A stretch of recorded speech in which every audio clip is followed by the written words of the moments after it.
high in the granite peaks of California, where waterfalls carved their paths through ancient stone. One man walked alone and changed the future of America's wilderness forever.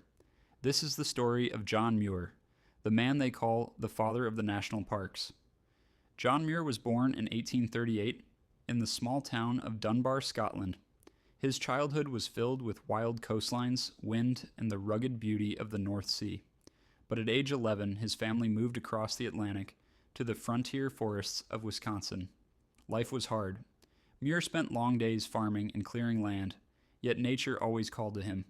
He was fascinated by the world's design, studying plants, animals, and the movement of water. Even as a teenager, he built mechanical inventions, small tools and clocks powered by nothing but imagination. He briefly attended the University of Wisconsin, but nature quickly became his true classroom. In his 20s, Muir worked in factories to make ends meet. One day, a tool slipped, and a sharp piece of metal injured his eye.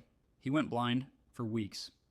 In that darkness, he made a promise to himself, "If I ever see again, I will devote my life to the beauty of God's creation." When his vision returned, he left behind the machines and the noise of the city. He walked on foot 1,000 miles from Indiana to the Gulf of Mexico, studying every plant and animal along the way. Eventually, his wandering brought him west to California and to Yosemite Valley.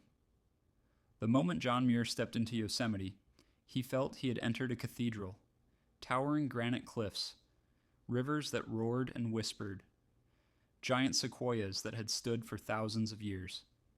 He spent days, even weeks, alone in the High Sierra, sleeping under the stars, writing in journals by the light of the moon. Through his words, the world began to notice. Muir wrote articles and essays, describing Yosemite as a sacred place that must be protected. He fought against logging, overgrazing, and exploitation of the land. His voice carried to the halls of Congress. And in 1890, Yosemite became a national park.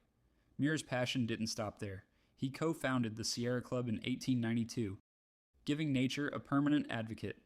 In 1903, he famously camped in Yosemite with President Theodore Roosevelt. For 3 days, they slept on the cold ground, sharing stories under the stars. Those nights helped inspire Roosevelt to expand and protect America's national parks. Muir often said, "The mountains are calling, and I must go." And he went, again and again, until the day he died in 1914. John Muir left behind no fortune, no skyscrapers, no monuments carved from stone. His legacy lives in the wilderness itself, in the roar of a waterfall, in the quiet of a pine forest, and in every trail that leads to a wild horizon. More than a century later, his voice still whispers to anyone willing to listen. In every walk with nature, one receives far more than he seeks.